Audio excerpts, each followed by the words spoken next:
Star health इन्शुरन्सना adviser Shri वसंत काकडे बोलतो. माझे एक क्लायंट होते मिस्टर ललित दत्तूजी कावडे टाकाघाट.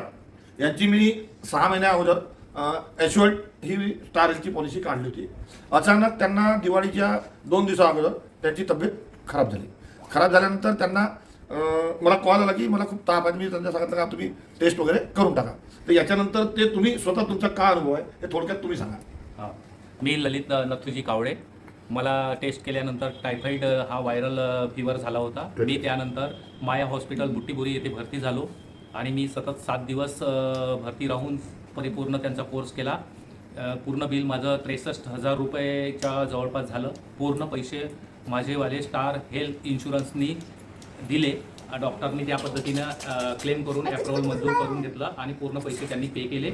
मला काहीही खिशातून एक पैसा द्यायची आवश्यकता राहिली नाही आणि मला व्यवस्थित सर्व सेपरेट रूम सहित सर्व सुविधा मिळाली. आमची LIC आहे हेल्थ इन्शुरन्सची. तर मला जरी समजत नव्हतं तरी पण मग मी काकडे सरांना फोन केला.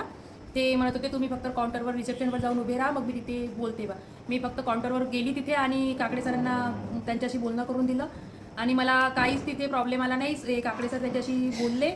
तिथे गेल्यानंतर आमचं सगळं होऊन गेलं आणि तिथे गेल्यावर आम्हाला 1 पण रुपया लागला नाही. प्लेटलेट्स खूप कमी झाले रिपोर्टमध्ये. 90,000 प्लेटलेट झाल्या होत्या त्यांच्या. तर मग त्याच्यामुळेच आम्ही घाबरल्यासारखं झालो होतो.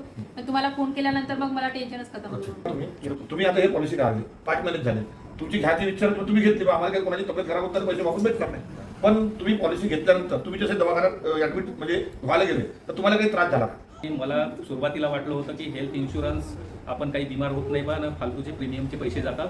पण मला जेव्हा कळलं की आपण बिमार झाल्यानंतर काय हेल्थ इन्शुरन्सचं महत्त्व आहे आणि खरोखरच मला एक तिथे बिलसुद्धा त्या रिसेप्शन काउंटरवर द्यायची गरज पडली नाही. माझी कॅशलेस पॉलिसी आहे. कोणते काही जॉब करायला लागले, कोणते कागद द्यायला लागले? बिलही नाही काढायला लागले आणि तिथे मेडिकलमध्ये औषध घ्यायला बी नाही जायला लागलं. त्यांनीच औषध घेऊन फार्मसीचे औषध त्यांनी जाणून दिलं. सगळे टेस्ट वगैरे करायला डॉक्टर सोबत येत होते. आणि तुम्हाला रूम कशी भेटली होती? आम्हाला रूम सेपरेट रूम मिळाली. ठीक आहे. धन्यवाद.